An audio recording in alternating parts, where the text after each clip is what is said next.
Yeah, I think we are live. Hi, good morning and welcome all to this webinar. I know 5th June every year triggers this mind of greenery everywhere. Today morning when I woke up, I could see all our statuses flourishing with green everywhere. So this is a day we all should remember that we have to contribute to the environment, not just 5th, but across the year. And so we bring across this unique webinar on this special day. People would think, how can I contribute something listening virtually? But I think listening can indicate a lot of learning. So we'll start off this webinar. This webinar is a collaboration between Youth for Seva and Bhumi College. So on behalf of both of these organizations, I welcome you all for joining this webinar on a Sunday morning.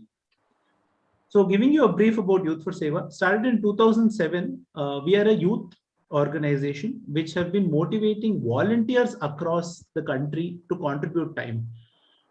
We work with the motto of experience the joy of giving, where people have experienced joy through giving.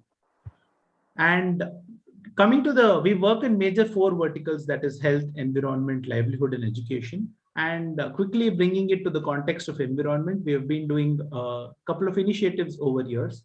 And few of them are in Shirsi, where we have tried to preserve. There are different type of forests, which many of us may not be knowing. There is something called Navagraha Vana. That means our 9 planets indicate with each of a sapling. So we have a Navagraha Vana, we have a Swaravana. Swaravana, all of our music instruments come from wood, right? Nature has given us even music.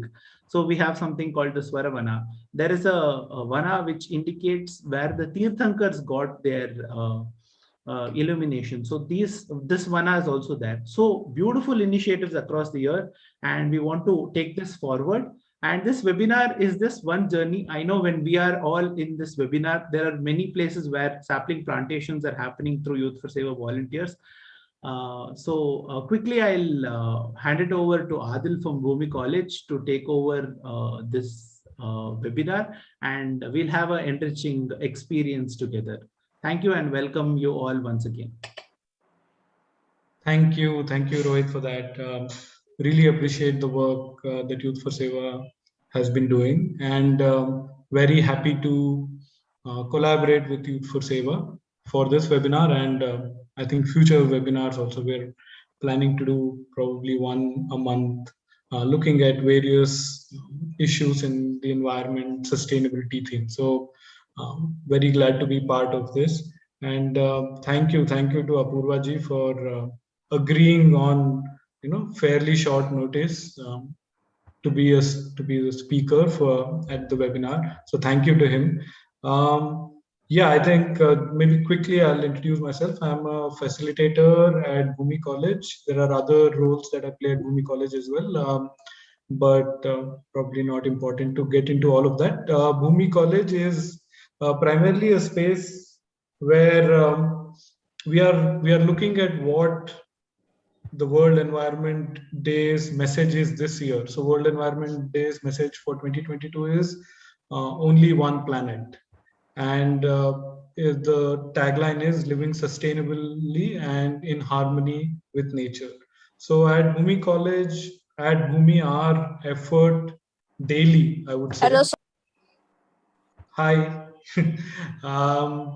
At Bhumi College has been how do we sort of live on a daily basis to make that come true. Like, the fact that we only have one planet and we cannot really trash it or live unsustainably on it. So what would that look like?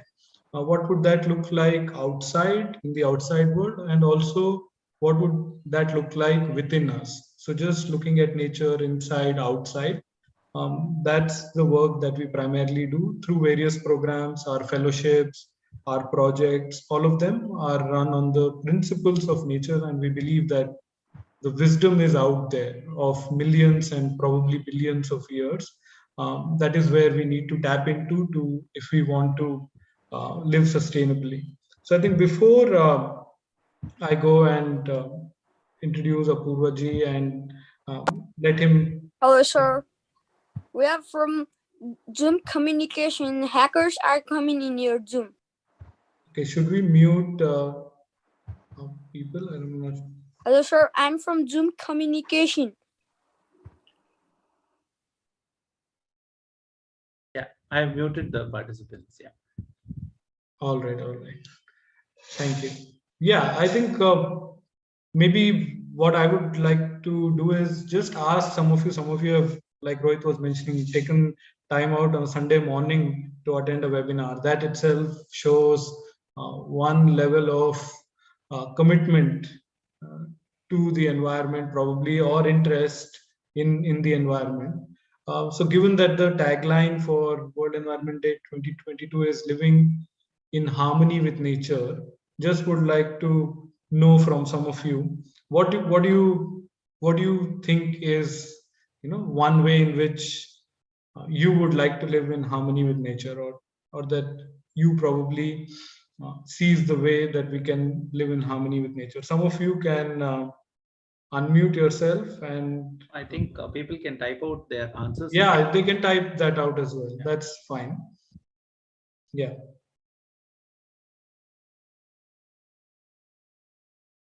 If there Rohit, if there's somebody who is, I don't know, hacking into the thing, or I don't know what. Nothing. Don't worry. That's all right. Okay. Yeah. So if you would like to use the chat box to just share what do you think of, the tagline, only one planet, or living in harmony with nature. How do you see that in your own life? If there's anything that you would like to share, please do use the chat box.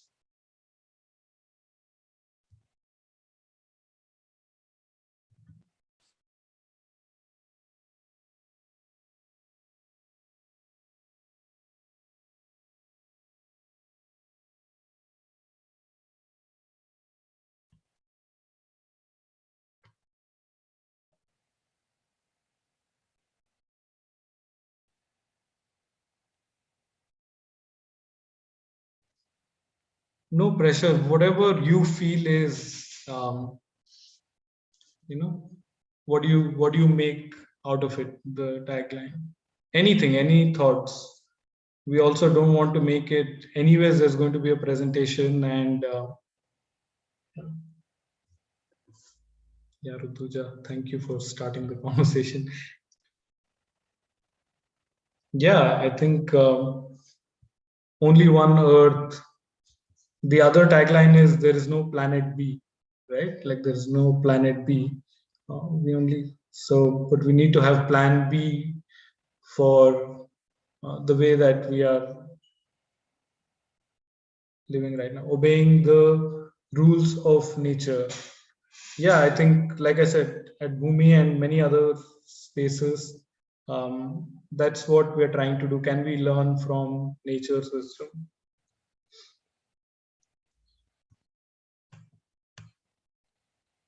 Chetana. For me, living in harmony with nature means trying to live without affecting the ecosystem in a negative way, and trying to conserve what we have so that all species can flourish. Yeah, absolutely. Respect every being and their space to flourish. Yeah, I think more answers can come in, but definitely to live in harmony with anything. Like even if we look at harmony in our different relationships in our life with human beings or other beings, you need to have a couple of things. One is you need to have a set of experiences with it. You need to have you need to have a deep understanding of that being, or whatever uh, that we want to be in harmony with. So I think there are a couple of things required to have that harmony, right?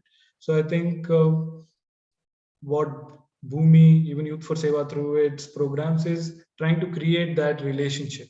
Once we have that relationship, the relationship can be harmonious. Yeah, so I think what our speaker Apurva ji today is going to probably talk about is also how do we do that work.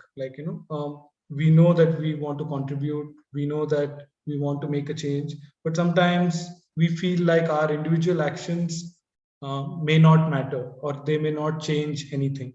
So I think if you look at bees or insects, they're a wonderful species to look at in terms of collective consciousness. So they are doing small things, they're doing small actions in a large ecosystem. One may look at their actions in a very tiny way, but they sort of do it collectively, right? Like when you look at insects, when you look at, then they're sort of working together without a clear leader. Sometimes also they're working together, so there is a collective consciousness in probably insects, bees, that probably humans can also learn from.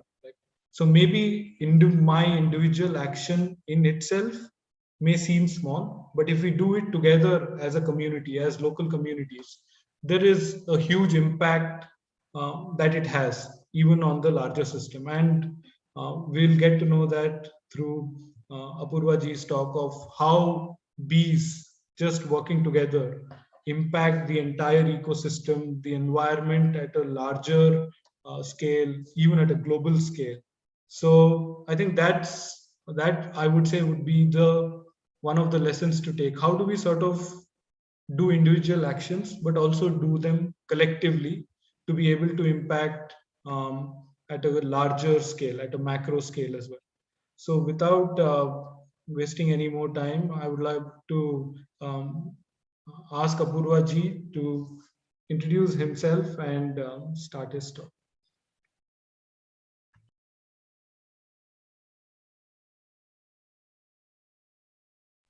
Apurva, I think you're on mute. Sorry. Oh, just a minute.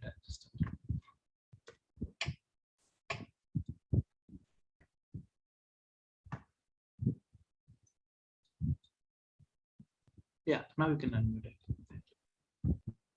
All right. Thank you so much, Adil, for the wonderful introduction. And now, beginning the conversation, there were so many aspects about harmony, coexistence, and obeying the rule of nature. So it was very nice, and a very good morning, all. My name is Apurva, and I am a beekeeper by profession. And I have been doing beekeeping since 13 years now. So since my 13 years journey, I have been to so many habitats and forests, agriculture, agri-ecology, urban ecology.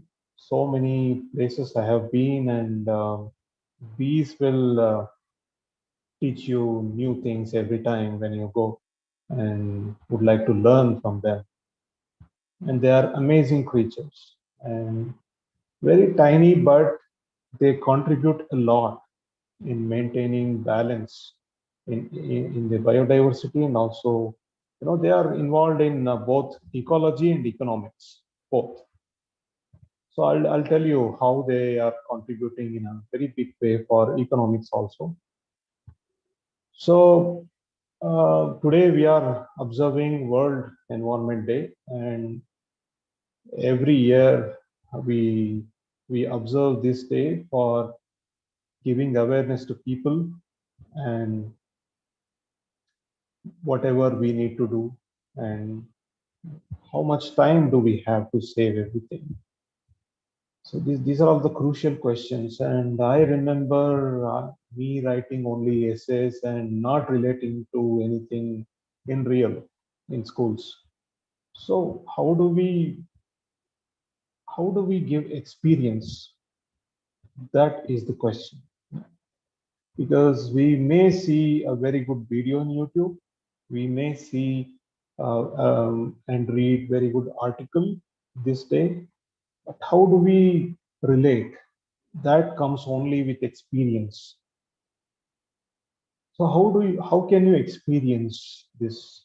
You should go to a person who will be working for protecting and conserving aspects of environment, and you need to spend a little time contributing anything, probably a day or a half a day or going for their work, volunteering. So that is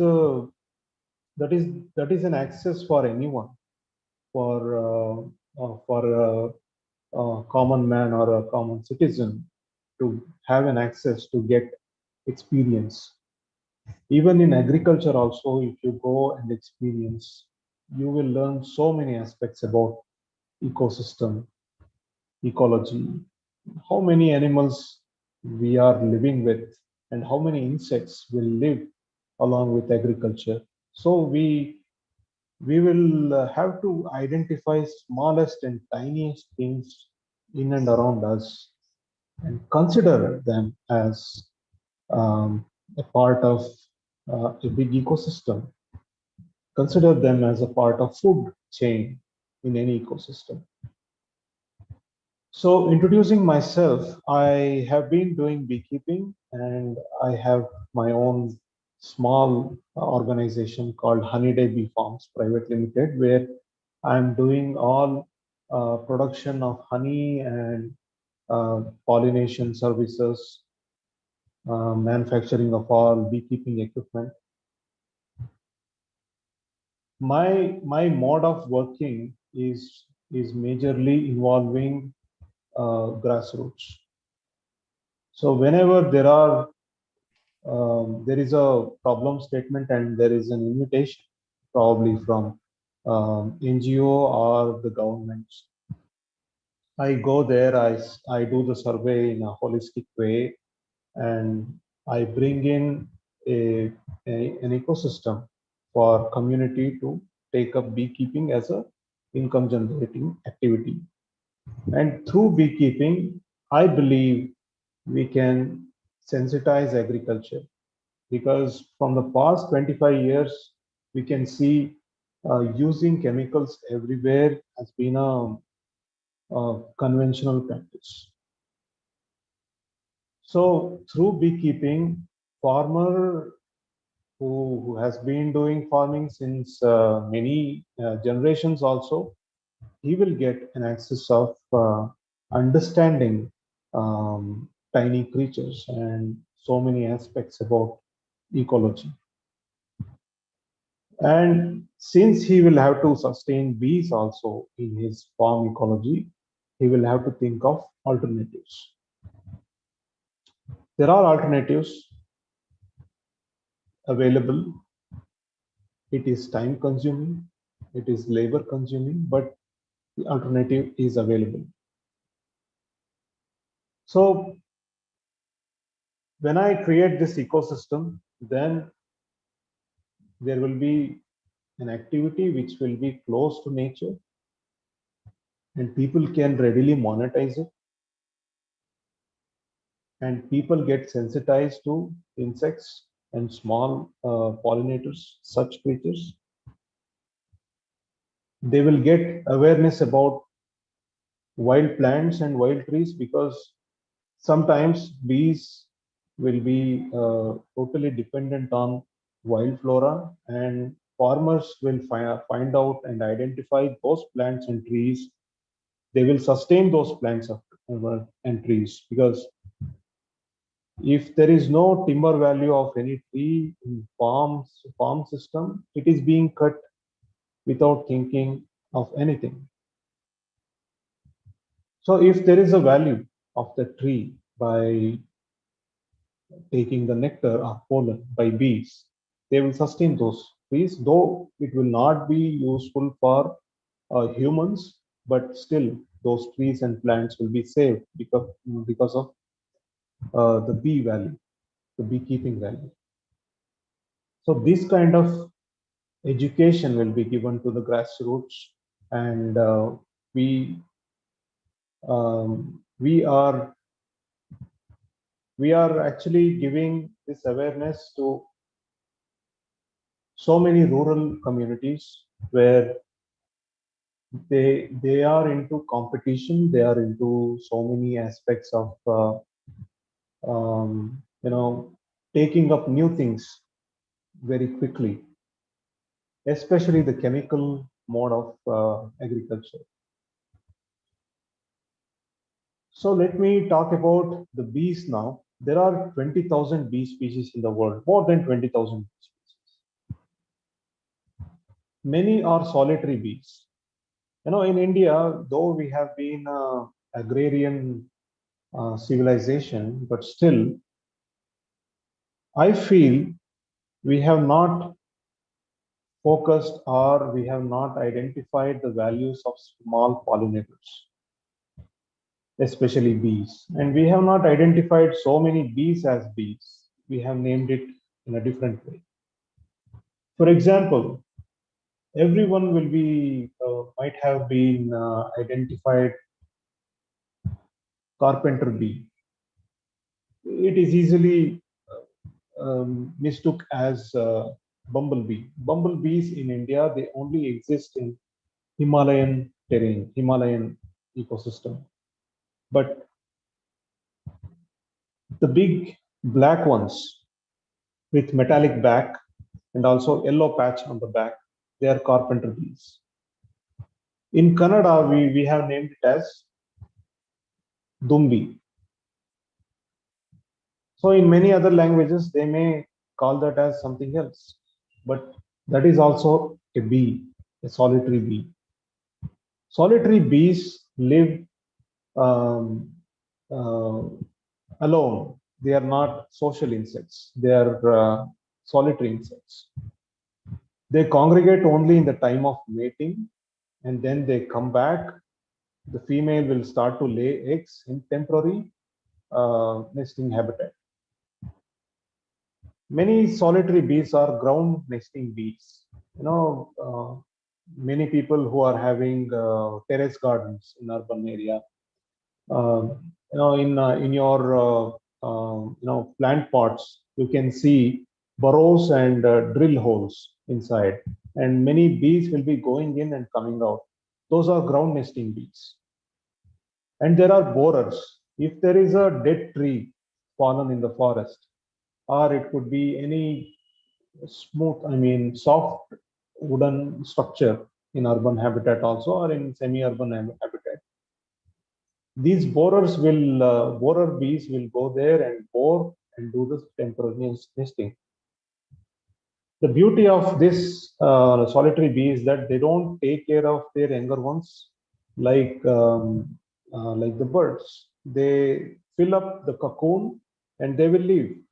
The cocoon will emerge in the next conducive season, and they will emerge and get into that ecosystem. And after they attain the age of mating, they will also mate and they will get back to the same kind of nesting habitat, and they will do the egg laying again.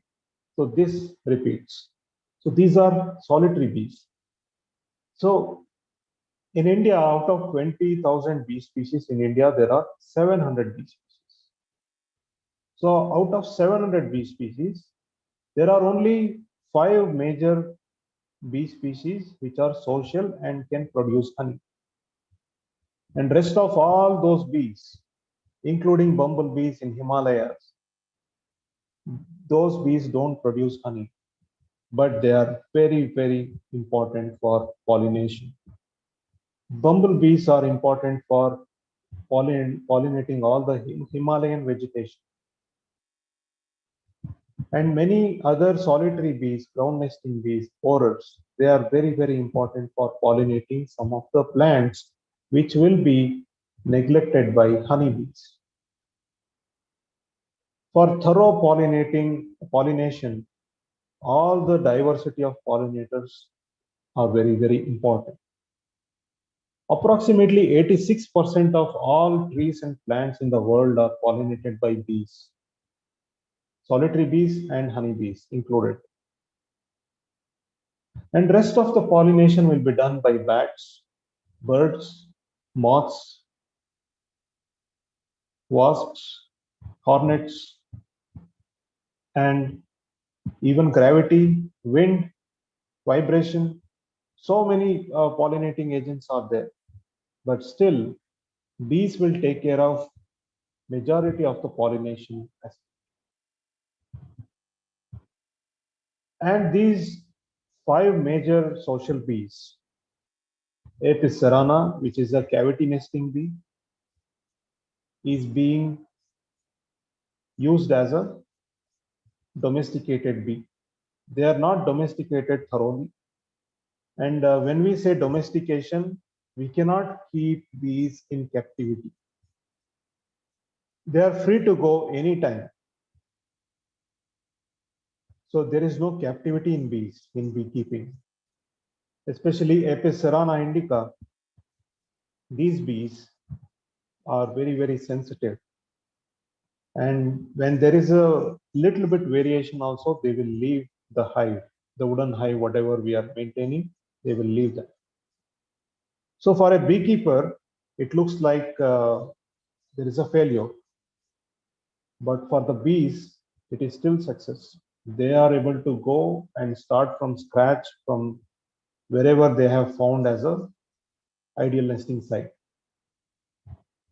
So after Serana, there is another bee called Apis florea, which is also called as dwarf bees. They're a little smaller than Apis cerana. They live, they nest in a single comb structure and they cannot be domesticated. And again, another bee species is called Tetragonala iridipennis. The common name is stingless bees. Stingless bees are very, very tiny pollinators. They are also social insects and they produce honey. So they are very, very tiny and they are able to get inside the wall if there is a cavity and hollow space, even in the dead tree, even in the termite mound and under the ground, or even in the pipes in urban areas, even in rural areas, inside the meter boards. So there are so many habitats where they have found very conducive to make their nests. So whenever we see a stingless bee, we don't feel like that as a bee, even including the rural areas. They will, people will take up clearing them by any means because they will form the nest inside the meter board or a switchboard. So they will clog all the cables inside with their sticky resin, which is collected by plants. So they will burn them very easily. But these tiny insects are capable of pollinating very small plants like herbal plants. So pollinator size should be proportional to the host flower. If the flower is big and the pollinator is small, the pollination cannot be very, very efficient. If the both sizes, the pollinator and the flower size is proportional, the most efficient pollination may take place. So according to that, the flowers are there and the pollinators are there. It is called selective pollination. So these tiny stingless bees will pollinate small flowers, herbal flowers. Even they are expert in pollinating mango, cashew, and areca nut. So the farmers who are growing all these in their orchards, they will require these insect population in and around their farm ecosystem.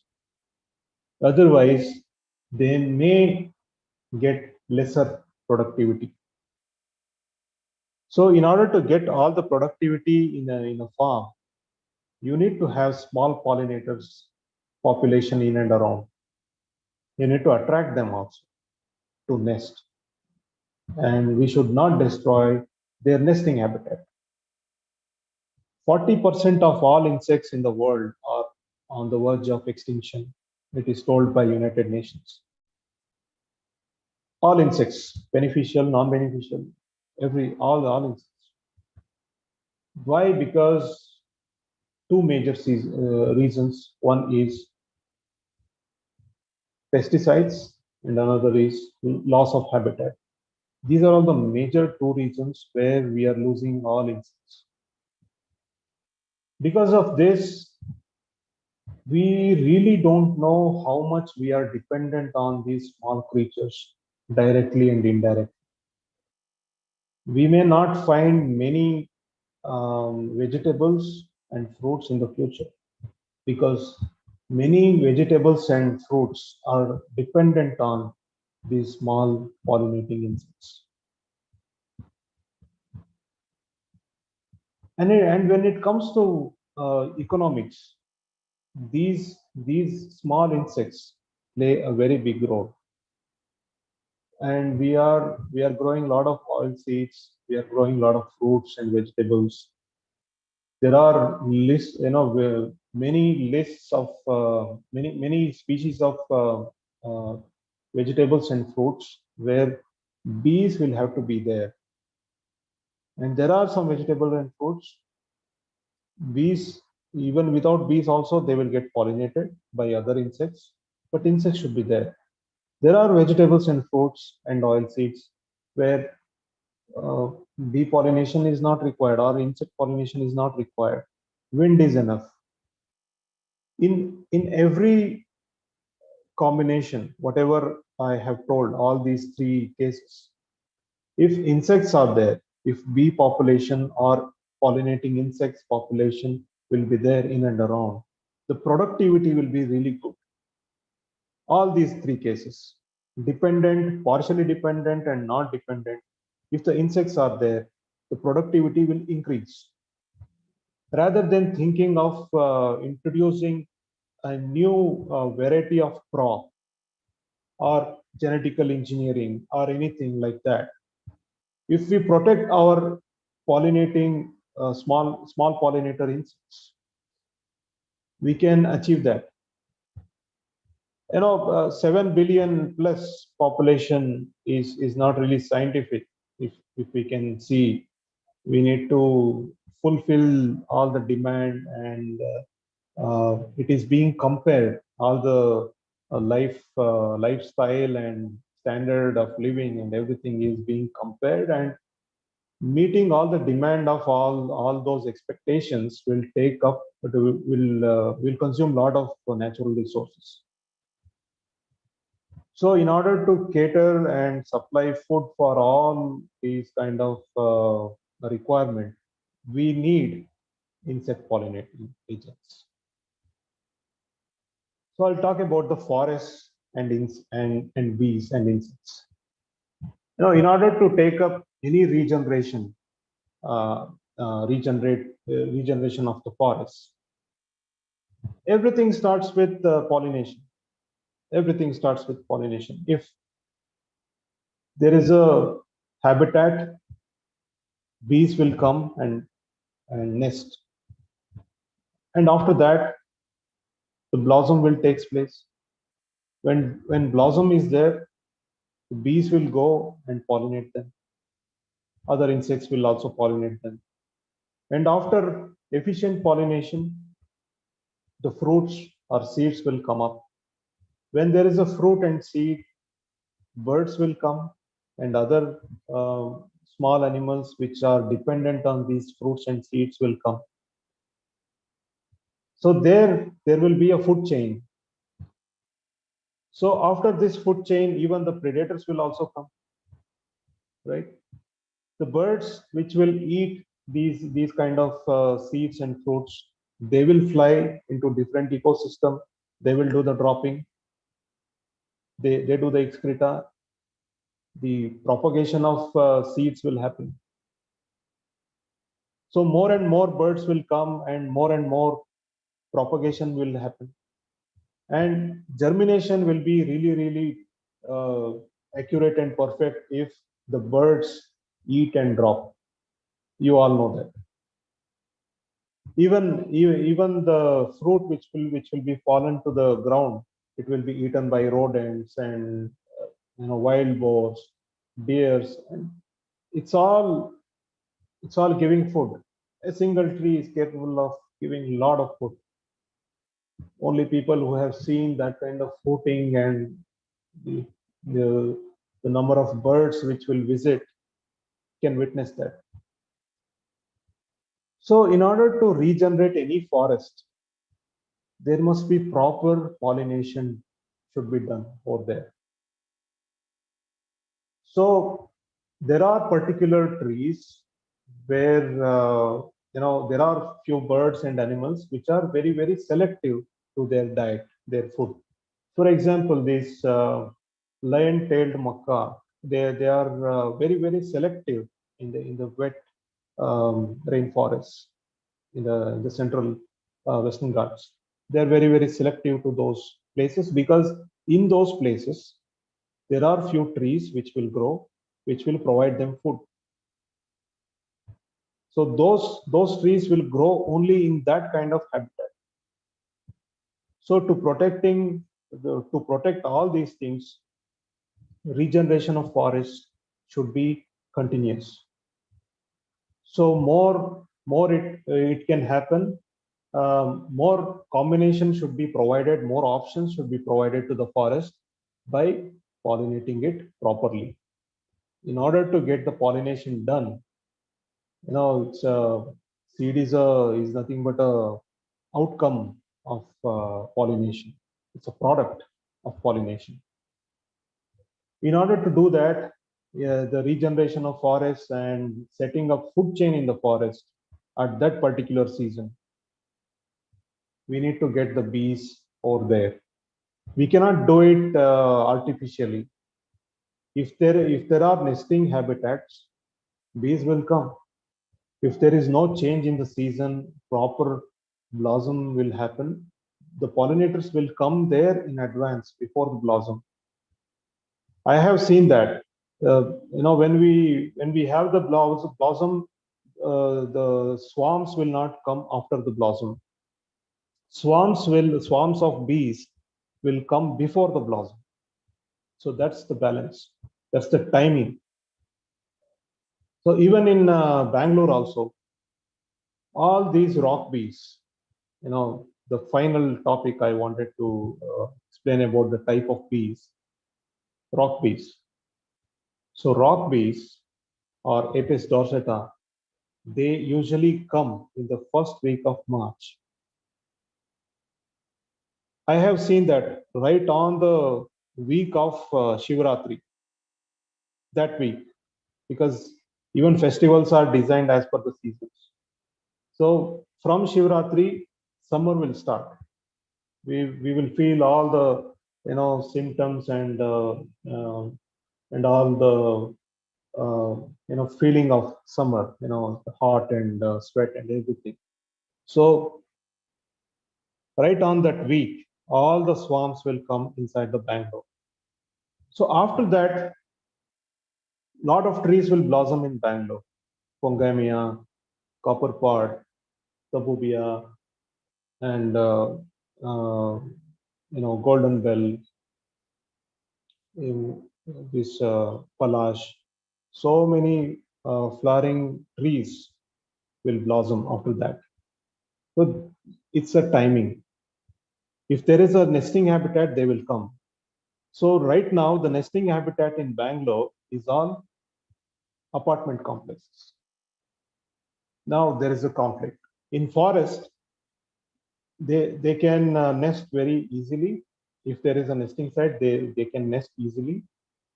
But in urban habitat, so many plants and trees are there to pollinate and get their food. So they will come. So if we want trees and plants in Bangalore, bees will have to come to pollinate them. Okay, it's a package. So in Bangalore, I have seen people fighting to retain trees. They have retained trees. So when they have retained trees, conserved them, protected them against all the steel bridge and all those things, then for pollinating them, bees will come every year.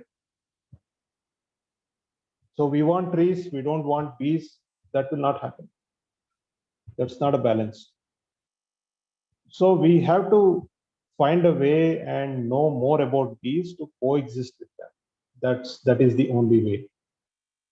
Now I will talk about the conflict in the late part because that is a very, very important topic to discuss, especially on the World Environment Day. So I'll talk about bees and agriculture.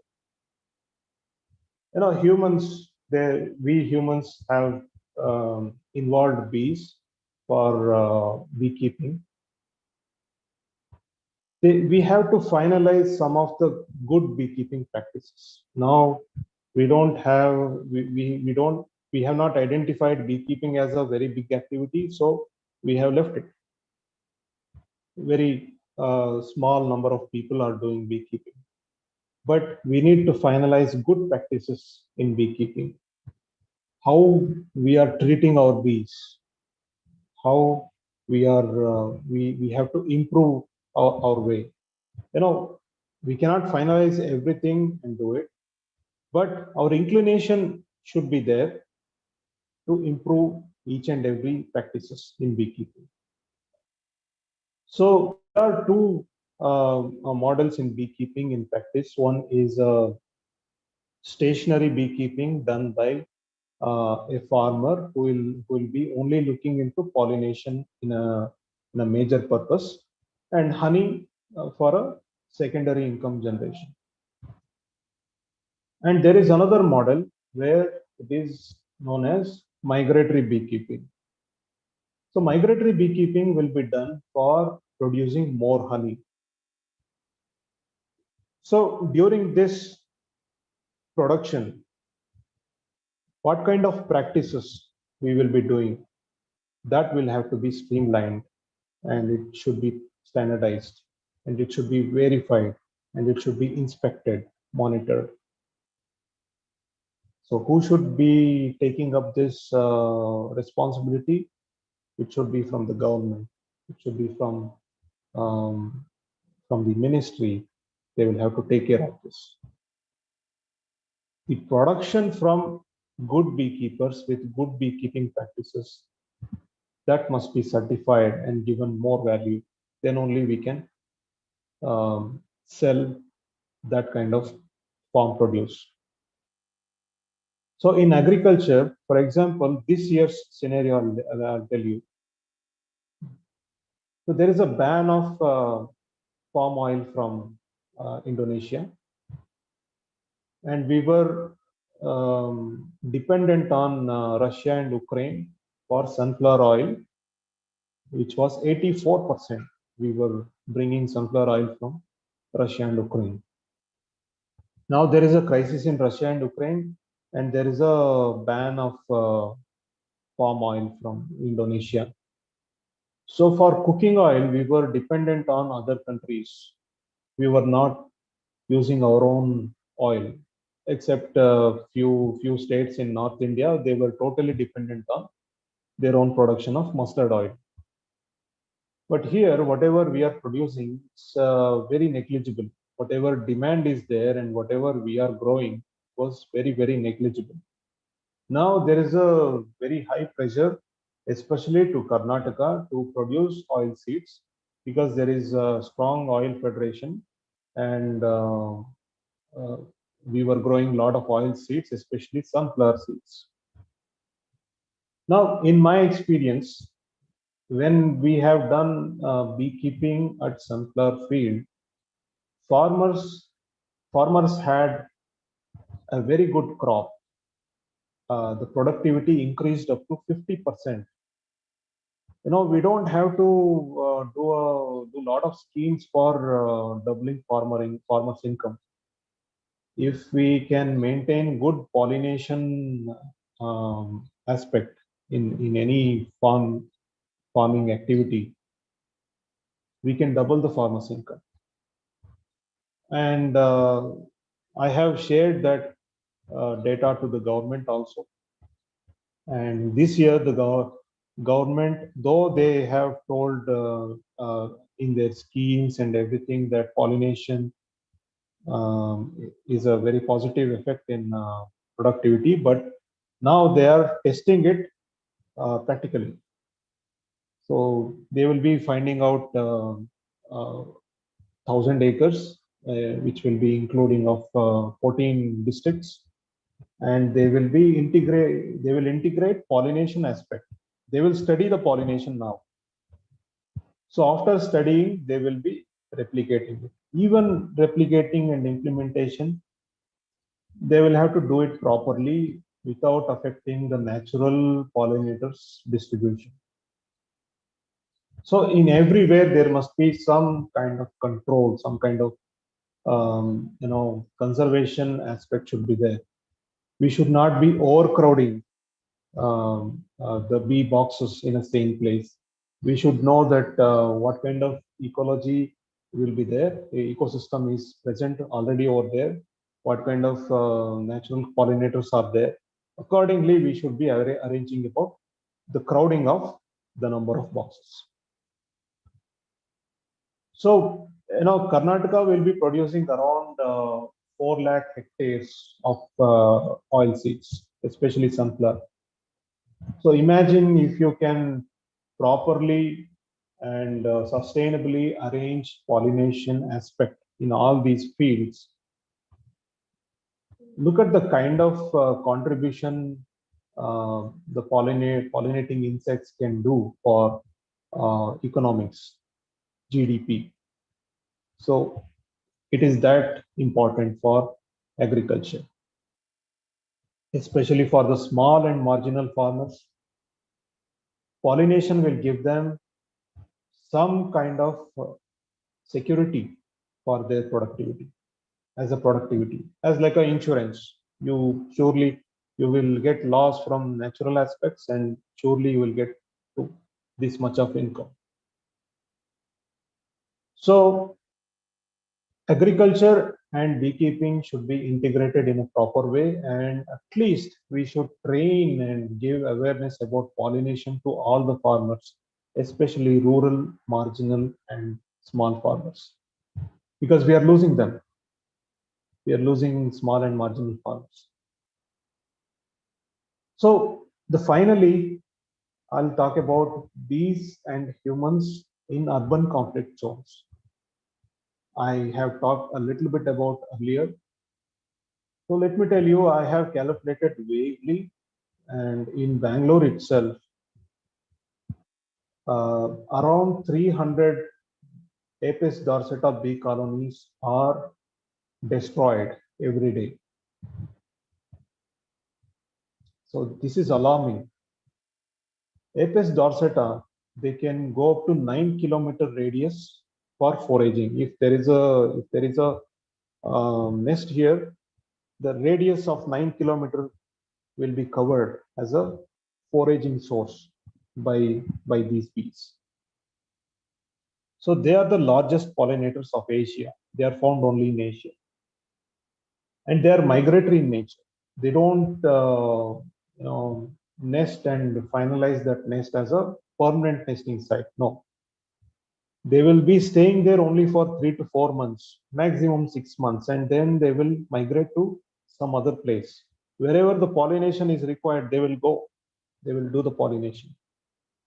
So it's a migratory. At one point of year, one time of year, they will be one place, and in another time of year, they will be in other place. So when they come to Bangalore for pollinating all the trees which are in blossom in the month of March and April, immediately people will require immediate solution. Got it? Because they will see a very big swarm in their balcony, and they will ask for immediate solution. Immediate.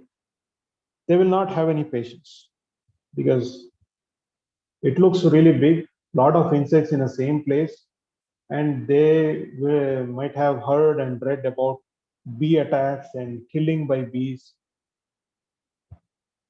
So they will ask for immediate results, and they will search beehive removal in Google.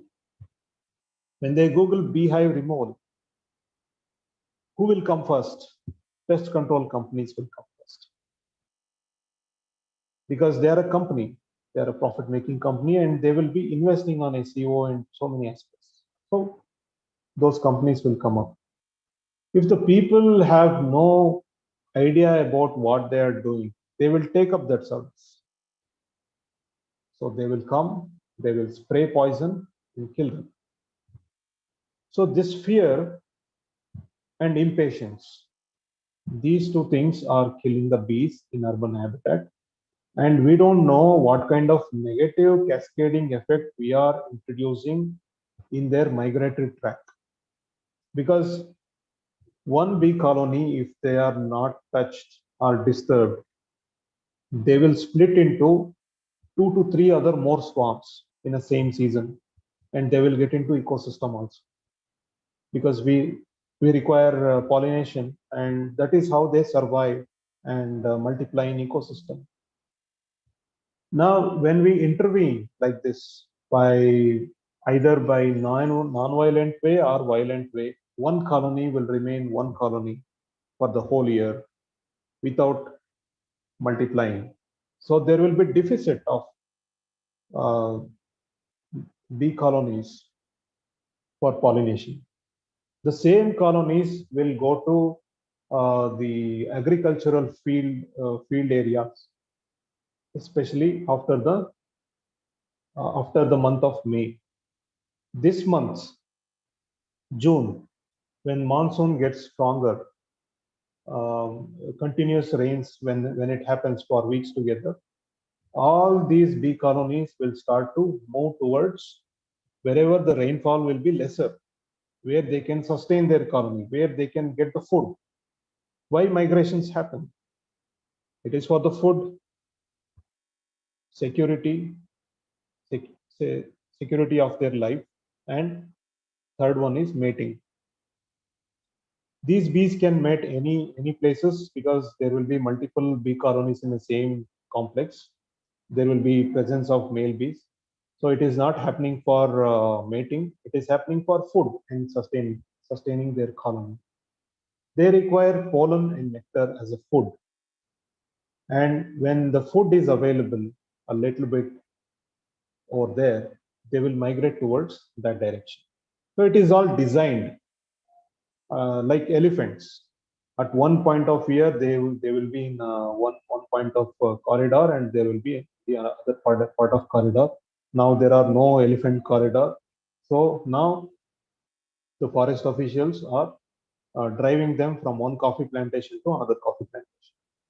In the same way, the people who are saying that I am removing hive without killing them, they will be taking and they will cut the comb, they will take out all the bees in a bag, and they will tie the bag, and they will be throwing them in the park or in isolated places. So they will quickly go to some other building. So one's problem will be shifted to someone else. It is not solved. Okay. So then what is the solution? How do we mitigate this particular conflict? I have been talking to people. I receive about more than 100 calls in a day, and this is not my business. Okay, my business is in my apiaries. I maintain my own bees, but since I know so much about bees, it makes me responsible to talk to people and give them little information and guidance and some confidence to coexist with bees for a short period of time, not forever. So I have been giving them small hacks how to not to make your balcony as a ideal nesting site for the bees. If they build it in a nearby beam which cannot be reached by you or anyone, you leave them. Let them complete their life cycle. Let them find that as a nesting site, complete their life cycle, and migrate in migratory time. So this will be 3 months. I have taken the average, usually 3 months. After 3 months, 90% of colonies will migrate. So these residents will panic, and they will find solution within 2 to 3 days. That is by killing. Killing is very easy. And these companies and these fellows who are relocating, they have found this as a business. More they relocate the beehives in a day, more money they can make. And these pest control companies, more beehives they kill, more money they can get. Just look at their reviews in their company.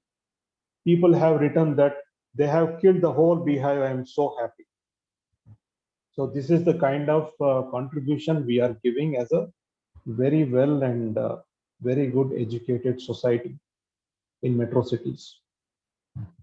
So if a beehive is killed in Australia, um, so that person will be jailed.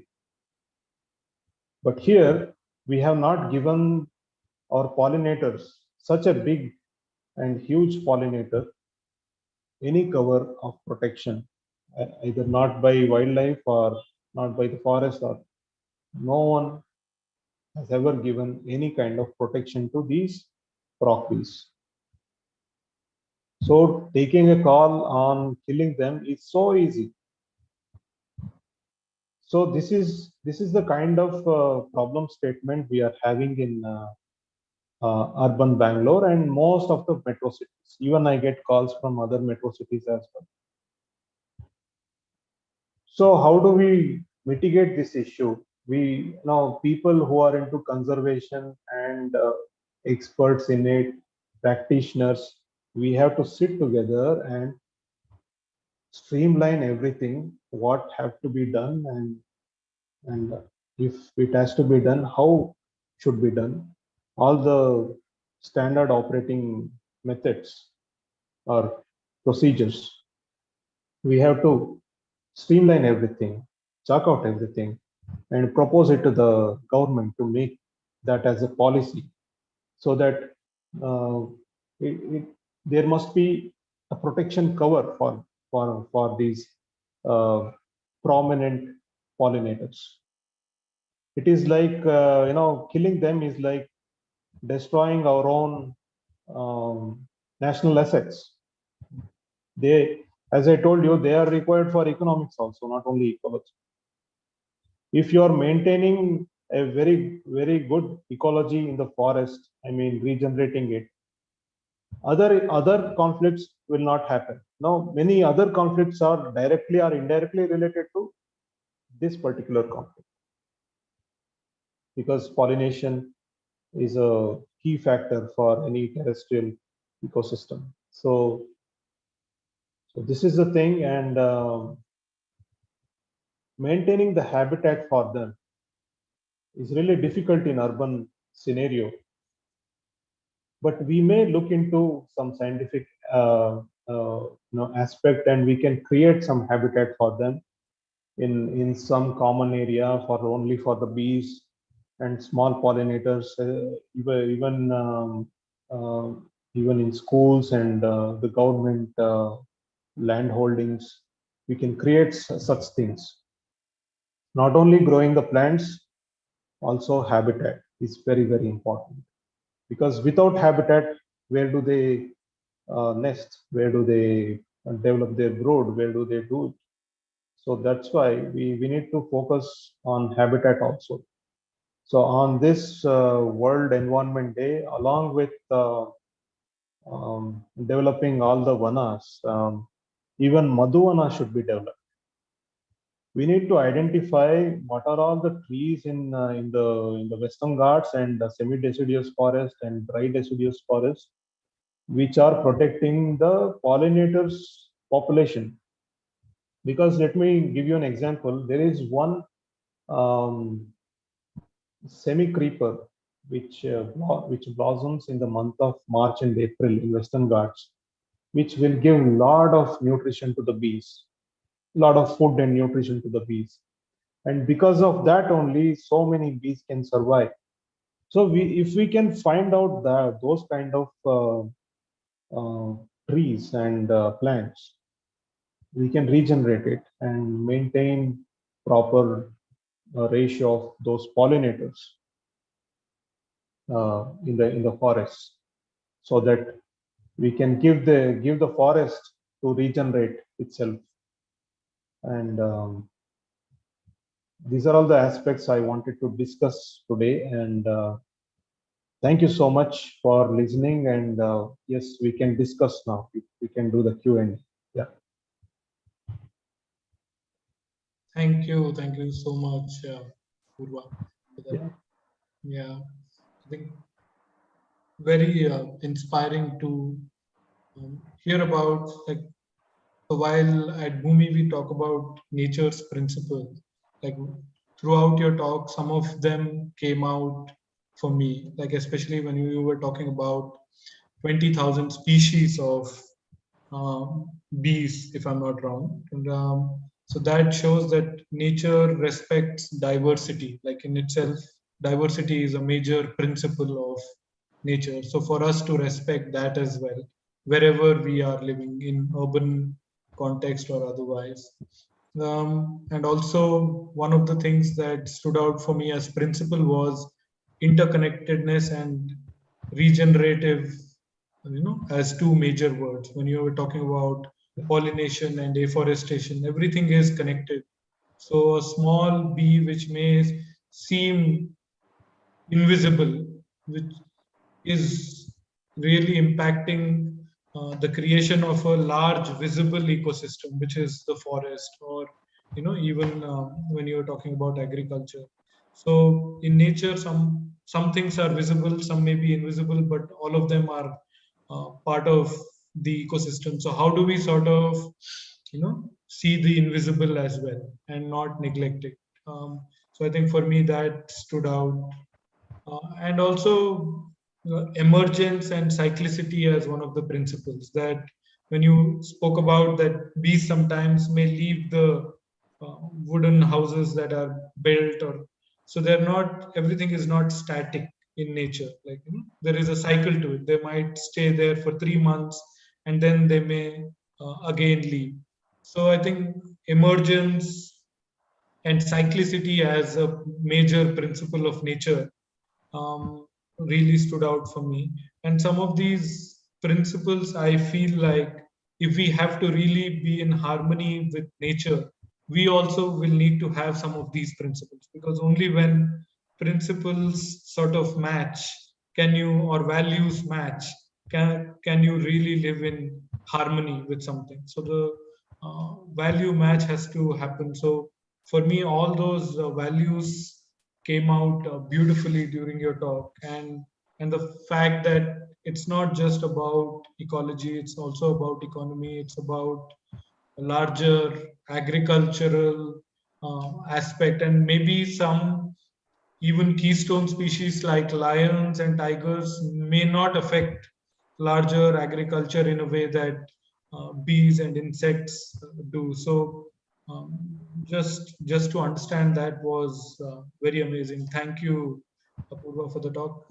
Opening the floor for questions, thoughts, any perspectives. I think we have about maybe 7-8 minutes for that. So yeah.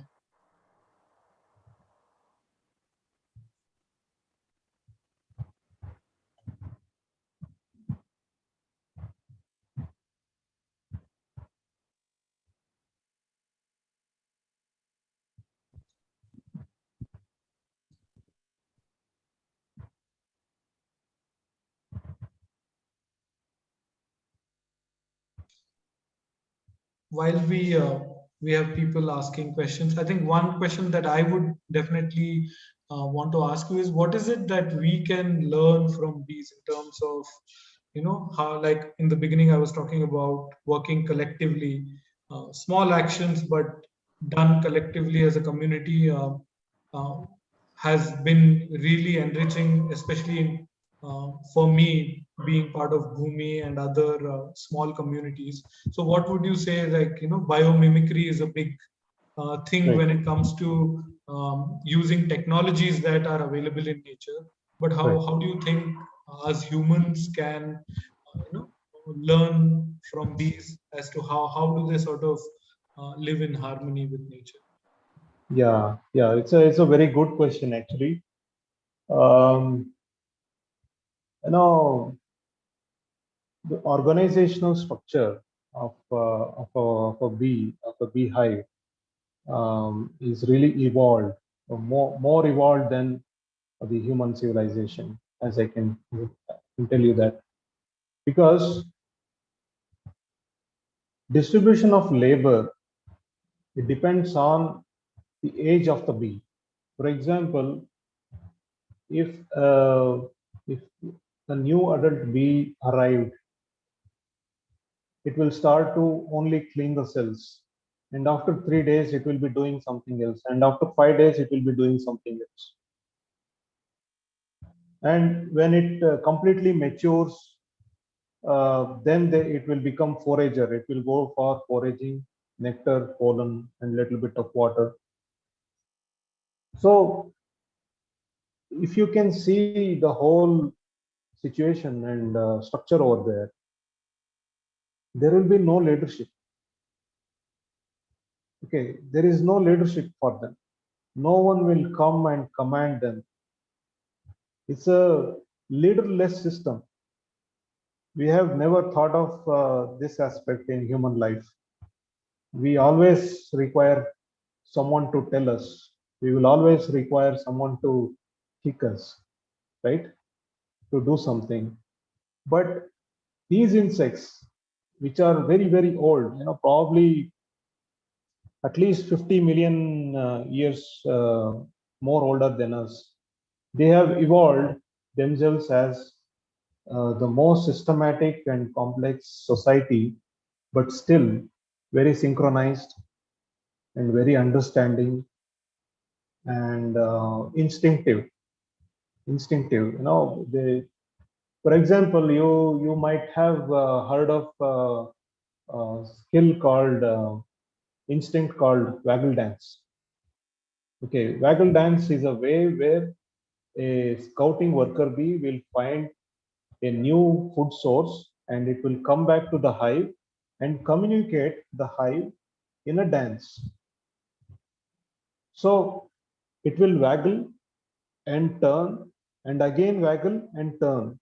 So it will be kind of a 8 shape, and 8 can be written in any angle. The reference of the angle will be sun. So that 8 shape can be written in any angle, right? That angle will be the direction. And the time of waggles, the time that worker bee will waggle, for suppose if it is waggling only for 2 seconds, 3 seconds, it will be around 300 meters or so. So it's like that, distance and direction will also be communicated. So that is in their instinct. Okay. But what do we have? We have to learn vector calculus to do something like that. We have to become engineers to do something like that. But it is in their instinct to calculate direction and distance. They are most evolved, and I think organizational structure and doing our things, whatever will be given to us in an effective way for the good of whole colony, not for myself, for the good of whole colony. Even when challenges arise like predators attack, the first one will go for attacking them will be guard bees. But guard bees will make sure to send message inside that a bigger predator size they have come for attacking, so all should be ready for attack. So when they get killed, they make sure that they go outside for fighting far away from the nesting habitat and die, because after the dying happens, it will attract more insects to come over there because of the smell of dead insects. So these kind of poetic life, we get to humanize everything very quickly, but still a lot to learn from the bees, especially their way of life. How do they pollinate without disturbing anything? They have 3 million small hairs on their surface of their body. 3 million hairs. Can you recreate from a brush? No, right? And those tiny hairs are oppositely charged. When they get inside the flower, pollen will be attracted like a magnet. It will be covered wholly with the pollen. And sometimes even the eyes will be covered. They will have to brush out their eyes, something like this, clear their eyes, and they fly away. So, these aspects we will have to learn, especially about how they contribute each and every job, each and every labor which will be given for them effectively. And then when they reach the next level, those set of bees will go and work that job automatically. No one will come. What are you doing here? Why are you wasting your time? You go there and do that. No one will command. It automatically happens like that. And there will be no conflict. Just inside our family, there are so many conflicts. We have arguments. We will fight. We will compete. Even within brothers, even within sisters, also, right? But I have seen 30,000 insects living in one family very harmoniously, right? So we cannot think of that in a human perspective, but yes, we can learn so many aspects about it, especially for the environment. We need to form our organizations as much as possible like a beehive, and work towards whatever strength we have, whatever I am good at technical things, I may not be good at analytical things. So we have to work in that way. We should not compete each other. We should be working with our full force and full confidence, whatever we are good at. So that is the thing we can learn, and lot of patience. Patience is, I think now patience is the most expensive thing in the world. So we need quick results, we need quick in everything. So bees are very, very patient in whatever they do, and they wait for everything. And the way they protect the queen, the way they protect their family, and every larva will be attended once in 3 minutes by nurse bees. So it's all very well planned, and they have answers for all the natural challenges.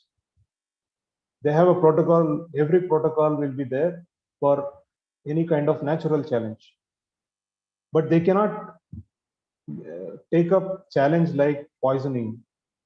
They cannot take up the challenge like sudden change in the terrain. They cannot take up those kind of challenges. They can take up the challenges like predator attack. They can take up the challenges like forest fire, right? So we need to learn how to get those kind of protocols like the bees do, and performing to our fullest. That's what I believe. Yeah, thank you. That was fascinating to get a look into lives of bees and how we can learn from them. Thank you for that. I think we have a couple of questions. Yeah. I think both of them are related probably to how do you respond to calls that you get about beehives? Yeah. I think the other one is, are there any conservationists that people can call for the rehoming of bees from urban areas? See, what I'm doing is I will be explaining about the life cycle of these bees. When do they come and when do they leave? And this scientific input and the way they live and the way they die, the bee's life, it will make them to think, actually, because they will consider that as another set of insects, just have come there and nothing to do with anything else. When we connect all the agriculture, ecology, nature, and how they live and how they die, how they are, how they build their family, they are also family like us. So how they take care of their younger ones, how they raise them. So when we little bit humanize them, then the humans will get, oh, okay, they are also family. They have a reason to live, and they should be protected. So then they will be thinking of talking to their society, It depends on that person's equation with their society. So I will offer a next level also. What I'm doing is I'm doing bee sensitization talks. So in the same way, through online, if they can spend 40 minutes, I'll give them all these kind of input, and how should they be thinking, and how bees are thinking when they are in urban habitat. The bees which are in forest, their behavior and their way of responding to many things are different. When they are in the urban habitat, when they see so many colors, all the smoke, all the vibrations, they will be different. They will not treat everything as threatening for them. They will get accustomed, they will get familiarized to so many things, so many moments, and they will not attack. Have we heard of bees attacking in any of the apartment complexes? Have we read about it? No, it doesn't happen. It is just fear that that big swarm is sitting in my balcony and it may attack anytime. And let me tell you, we are in a subtropical country and bees and snakes are everywhere. Okay. Snakes are there in MG Road also, right? But they don't just come and bite you. And bees are there everywhere. It is not just that you can see them in the balcony, they are dangerous. They are in your neighboring apartment complexes also.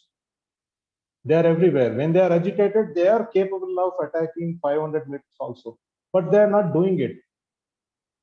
So what we need to give people is to give them an access to come out of that fear.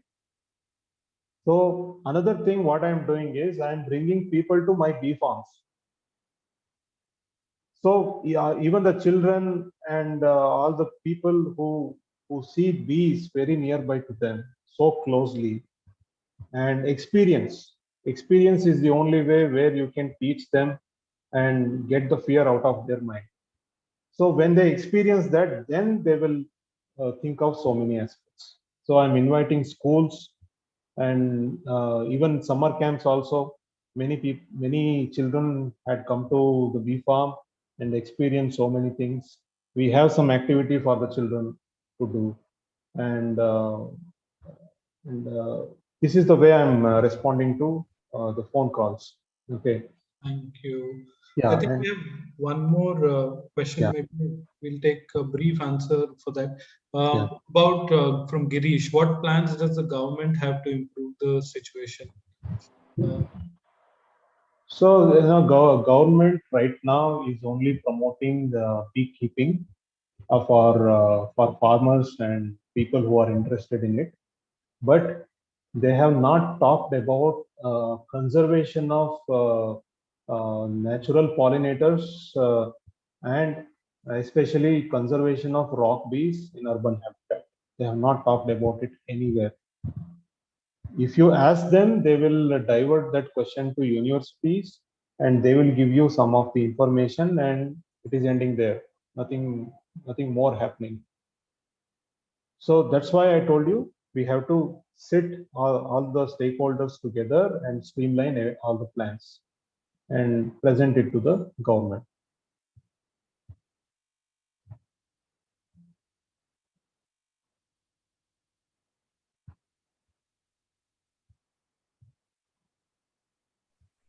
I think they've got the answer to their question. Thank you. Yeah, bees. Yeah, the another question: bees die after they stinging because stinging is a suicide attack. Okay, when the sting breaks away from their body, along with the stinger, some other parts will come out. So they die soon after stinging.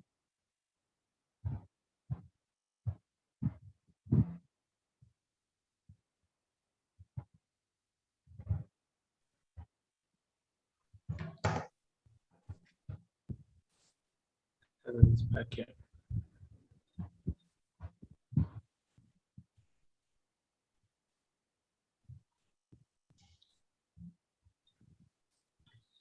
Sorry, there was a power outage here. Okay.